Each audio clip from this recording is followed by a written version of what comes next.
The elected president of Uganda Kyagulanyi Ssentamu Robert Bobi Wine wetwogera olunaku olwaleero ono akabizza omukulu Matansi Mpuga Nsamba awamu ne Basajja Bbe Amaziga bw'atuuse wano ku kitebe kya National Unity Platform ng'ono nno azze n'akabinja ke okubadde mukyala we omukyala Joyce Baagala okubadde omukulu Medad Sseggona n'abakulu abalala abamuwerekedde okugezaako okujja oba okwetonda oba okubaako n'enjugiriziganya mu buli gy'abadde ayagala ayogereko ne His Excellency Kyagulanyi Ssentamu Robert Bobi Wine amukubye ekimooli n'amuleka mu ofiisi. Olwo Mpuuga n'aswaluka era ne gye buli kati akyeka okukola His Excellency Kyagulanyi Ssentamu Robert Bobi Wine kyamukoze olunaku olwaleero. Agamba nti abali takisuubira era abali takirowoozaako nti mukwano gwe ate ayinza okwekyusa n'atuuka kwey'ensonga. Baganda bange, mikwano gyange, gwe atamanyi pulezidenti atamanyi Kyagulanyi era tojja kumutegeera. Pulezidenti w'eggwanga yalonda bannayuganda His Excellency Kyagulanyi Ssentamu Robert Bobi Wine ensonga naazitwala. Bintu abikulira ddala bya kisajja kikulu era ebintu bikulirwa ddala nga birina okukola. Tusiimye nnyo pulezidenti waffe, tusaba Katonda akutukuumire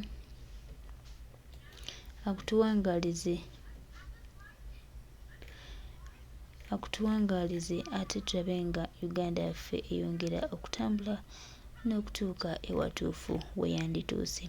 Twebaza nnyo mwenna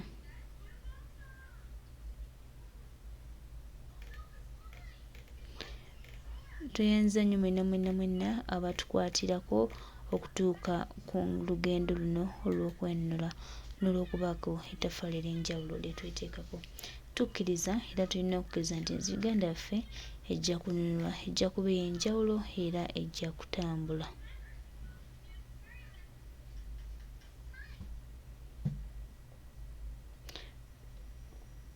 Baganda bange, mikwano gyange,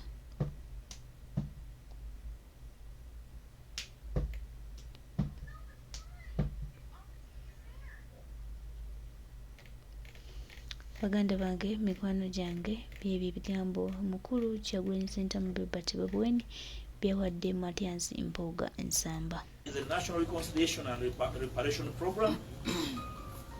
The third is adoption of a consensus devolution model. I've talked about reconciliation and reparation.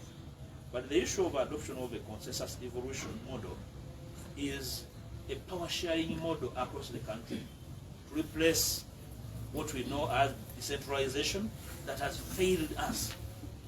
You come from communities where decentralization actually is a dead animal. It's a fossil, dead and buried, you know.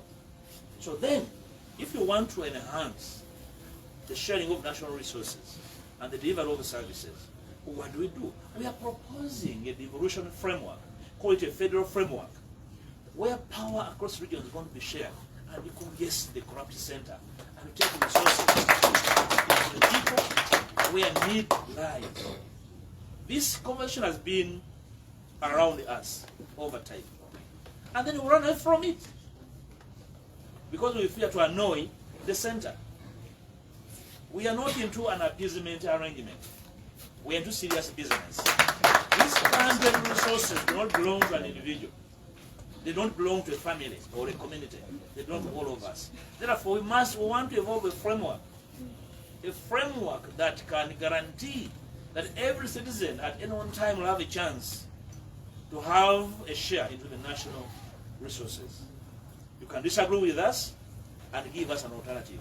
Now that we all agree that decentralization is a fossil, then, so if you have a different framework, that's why we want this conversation in the public space, so that options are evolved and shared, that we can agree on what works.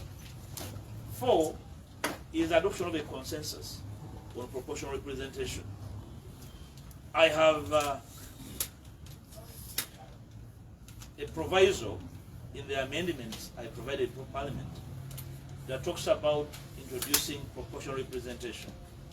I may not have enough time to open up the whole idea of how it works, but where it works, the same number of people are represented by the same number of MPs, councillors, etc. You are aware that in Parliament, we have members of Parliament that came to Parliament with 4,000 votes, and their constituency has 6,000 voters, and that is a constituency. In my constituency, Nyendo, as a parish alone, has over 60,000 voters. Just a parish. I am aware in Nansana, for example, a single parish could have about 100,000 people. My brother, the Honorable Sekona, represents 500,000 people. I mean, what kind of framework of representation is that? So we need a serious conversation. And that's why, for example, you have had contradictions on the implementation of the parish model. So a parish, there are parishes that have 1,000 people, juxtaposed against Nyendo with 100,000 people. So how do you give those parishes the same amount of money? That is fraud. So we want to overcome fraud in the sharing of national resources. And part of that is to review the framework of representation at all political levels. I don't think this is rocket science. The challenge is in its implementation. Can we begin with particular levels and then increasingly cascade, increasingly review until we have a final model? We can do hybrid. We can start with a particular level and say, for constituencies, we shall use proportional representation. Probably for affirmative action, we would do that. So there must be a starting point. There's no need for denial of the existence of the skewed nature of representation. That's the nature of our conversation that we want to see. Of course, I've talked about the Agenda 5 to organize a free, fair, and consequential election. That is a must. The nature of conversation is what we shall expound when we meet our colleagues. Then 6, peaceful and smooth transfer of power from the NRM to the next government. Surely, it's not true that the next government is the NRM government. If it's the case, then well, there's no need for us to talk about election in this country. The next government could be an any party. That's what a democracy is about. So for you to say that the next government is NRM is to say that we are all stupid. And therefore, we participate in these activities as a ritual. So the conversation as to any government is capable of coming, any party well structured, well organized, in a free and fair process can take over the reins of power is what we want to be a part of as the DA. And in the transition arrangement, because part of the problem, actually the biggest problem, is fear of the transition, fear of change, fear of transition. We want to share with our colleagues that in the national conversation we talked about, there should be an agenda to enact a transitional act.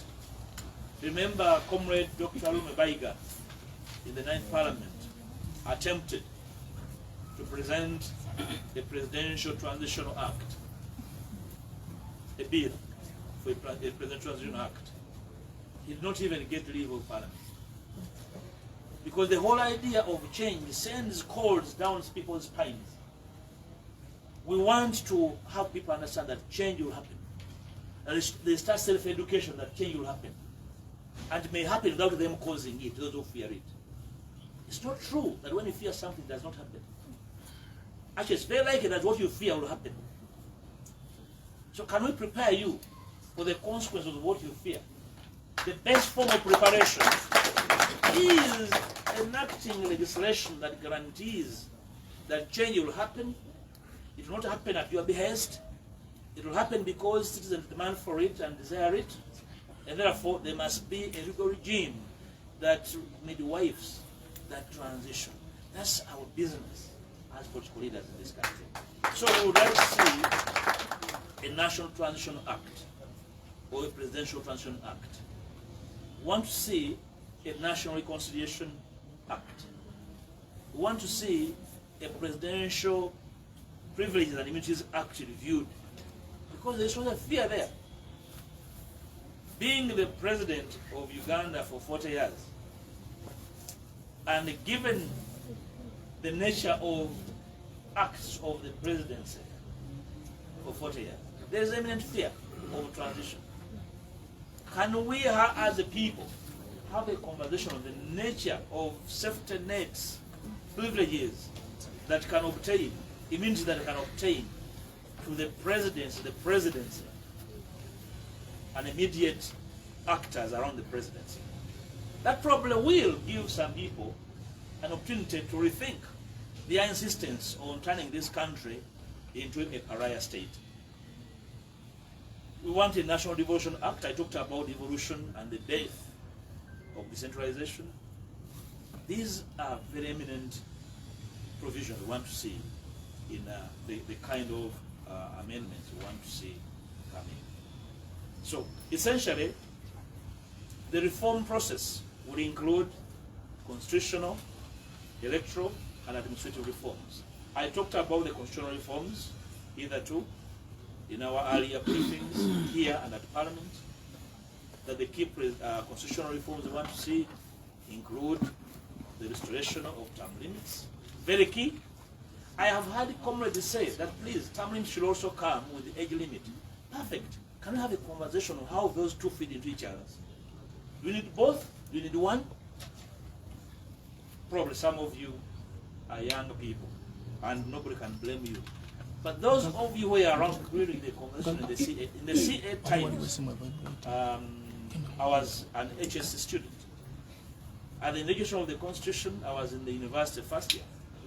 But I remember so well the conversation around the age limit and who it was targeting that time. My senior colleagues here know that the age limit at that time, the Constitution was targeting an individual. So are we as a people going to go for legislative retribution and revenge? Or we can go for a higher, a bigger issue, which is term limit. When you go term limit, in our view, you control both the young and the old. But the conversation as to the retention of the return of age limit is important. Let's have it and then see whether we need both or one of them. So mere dismissing either or, for me, is an act of cowardice. If we want to change this country, leaders, political leaders and actors and pretenders must at least have the courage to speak about very controversial issues, including the ones I've mentioned. But simply running away from them and saying, no, that's not possible. No, for us, we're just ready for an election. Which election? So we would like to invite serious political leaders to rise to the occasion, run away from their cowardice, and speak about these issues with courage. That these are the issues that we need to see be acted upon in these times. I talked about the critical amendments in the executive, dropping a vice president to go for deputy president. I talked about those issues here too. I don't want to bore you with that conversation. I talked about the downsizing of parliament from the current bloated 500 and 50, 59 or thereabout, to reduce the size of parliament by a third. Can we have that conversation? Is there any sane citizen who can say that that parliament can even be enlarged? In the current framework, actually, we are destined to expand the size of parliament by an extra 50 MPs. I want to inform the country that there is an ongoing process to enlarge parliament with an additional 50 members of parliament. For me, that's a crime against citizens. So can we have a national conversation as to how this parliament can be downsized? So when we discuss devolution, we cannot be discussing devolution and expansion in the same statement. Okay? We agree, if we want to devolve, then we must have some MPs can become councillors in their areas and influence local issues. I'm not trying to really downplay their quality. No, you are not any less of quality because you're a councillor. You're a leader of your people. Some MPs can become governors of their communities. Who knows that this guarantee is going to be in the next parliament? So I'm speaking generally about myself and everyone else. That is the courage we need from our leaders. Not simply, appetite to participate in elections regardless of their consequences. Time has come when we, without contradiction, speak about the possibilities and impossibilities. So I'm now telling you that if nothing is done, the next plan will be 600 and more. Remember, the structure of our economy is increasingly becoming narrow and narrow. So we have increasingly more mouths to feed and a lot more appetite than the resources at our disposal. So must we expand, political offices, or we need to really expand the framework for service provision in the country. So I have mentioned the acts put before Parliament, including the Presidential Elections Act for amendment, the Parliamentary Elections Act for amendment, the Law Government Act for amendment, the political parties and other organizations act for amendment. Critically, what we are targeting at the DA in the Political Parties Act, the way it was framed, it was actually enacted in bad faith. Political parties, for example, are almost incapable of forming a registered coalition. I have heard comrades in the other political platforms talk about their willingness to work with the others. You cannot register that kind of arrangement. So what was the spirit of enacting that law? We are saying that law is due for amendment to make it possible for platforms to work together in a registrable legal framework. That's our intention. That we do not have scattered multiple, groupings that are inconsequential and incapable of changing our electoral and political platform. I think I talked about the other electoral, the laws. I talked about amending the Electoral Commission Act with a view to doing two things. One, to allow for the voting of the diaspora citizens. There are over 2 million people voting. So the EC can use our missions and the embassies as polling stations for both registration and voting. Two, the voting of prisoners. Yes, prisoners. It's not that you lose every right when you're a prisoner. And we have, we are saying that the only prisoners that cannot vote are those on the death row.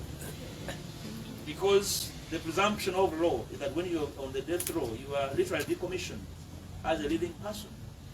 So the rest must have their rights respected. Luckily, that subject has been litigated upon, and in 2021, court hammered down a decision to say that the Electoral Commission not making provision for the voting of diaspora and prisoners is a violation of their constitutional right. Therefore, it's not really requiring of us to go to the moon to have the EC Act amended and make provision for the voting. Prisoners can be registered in their prisons where they are domiciled, and the diaspora at the embassies and missions where they live. So we thought these are issues we need to clarify. Then, of course, I talked about administrative reforms. This refers to amending and administering reforms to key state agencies and arms of government. The judiciary is due for reform. On another day, probably I can share with you the feel I have on how the judiciary should be reformed, including an environment where judicial officers can be voted by the people. If you want to be a magistrate in Masaka, people in Masaka should vote on you, be their magistrate. They should be able to see a sense of fairness and understanding in you to be their magistrate. They should not be imposed by the government in power everywhere. The government in power the president can appoint Supreme Court judges, probably judges of the Court of Appeal. Our view is that time has come to have a conversation on how other judicial officers beyond the apparent courts can be voted by.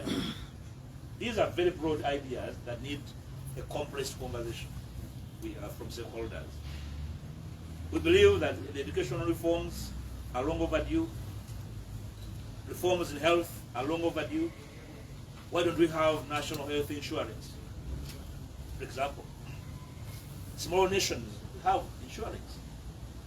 Why can't citizens be treated by the state? Citizens that have terminal illnesses, cancers, heart patients, be treated by the state. These need reforms. So if the NRM thinks that we are a growing economy, why are we growing in numbers and not growing in service? So we need a conversation. So these are not really very far issues from us. We need reforms in agriculture, in energy, in mineral resources. For example, we all know how mineral resources are being siphoned from this country and are benefiting a few. Some of you in the media space have reported on people siphoning gold, siphoning rare earth, siphoning, all sorts of minerals. You know better than me probably. Who is speaking about this? In Parliament, you remember me demanding for the payment of taxes on gold and how I was suffocated on this debate. And members of Parliament did not care about this matter. They thought it's a small matter. Those are your MPs. So we need a conversation on these resources and how they benefit the nation. At the DA, we are not cowards. We want this conversation on the floor for citizens to make their input. Of course, there are other serious issues on immigration, land management, that we want the citizens to participate in. You heard the other day, our brothers and sisters, the Banyarwanda, complain about discrimination. So which kind of state, which kind of nation is not capable of telling who are their citizens that can actually acquire national IDs and passports? That you must have a petition in Parliament. So at what stage do you determine one's right of citizenry? So this is a conversation that we must participate into as citizens. So friends, I have talked about our reform and transitional agenda. And I want to repeat that when all this is done, we want to say 6 things in a cascading order. 1, a framework for national transition. 2, establishment of a national transitional council. 3, a national transitional agenda. If you are going to transition, what's the agenda? 4, leadership of the national transitional council. So we want the country to transition. So who are the leaders that people listen to and understand and respect? Not everybody in a suit and with a tie. So we want to understand. We must have a framework on who's going to contribute to this arrangement. Then 5, a framework for implementing outcomes of the transition. So if you agree, so how are you going to implement those issues? Because there's mistrust across the spectrum, because the citizens do not trust so many people, including their leaders, we must have a framework. Probably we need to understand who can chair a transitional framework in a divided country like Uganda, in a cultural and ethnic political melting pot that we are. Can we get an external person? Are we going to get a Supreme Court judge? Are we going to get a religious leader? Are we going to import somebody probably neutral and therefore not aligned to our divisions to chair a council to transition? From where I sit, from my vintage position, we are a nation on the threshold, and therefore denial of our existence, denial of our situation is the biggest danger. For anybody to imagine that all is okay because the Electoral Commission has provided a roadmap for the next election, and then you go and bring out your best suit for nomination, you are an enemy of this nation. We need to have a conversation first. There's so many positions for people to stand, and there are so many for people to lose. So the hurry in I want to stand, the hurry in this is mine. We are saying the probability of you getting what you want is higher with the reform and the there's a high propensity of you losing in the current framework. For those who are very enthusiastic about the next election, I'm only warning you that please don't go for a ritual. Let's make some demands, critical demands, and then agree on the nature of their implementation. So coming today, I thought I should break down these small issues for us to understand them with clarity, that the question that will arise will address the nature of these issues I have put across, without any import. Don't import issues that we have not talked about. That's our space, that's our view. DA? New way. DA? New way. DA? New way. New day? New way. Thank you.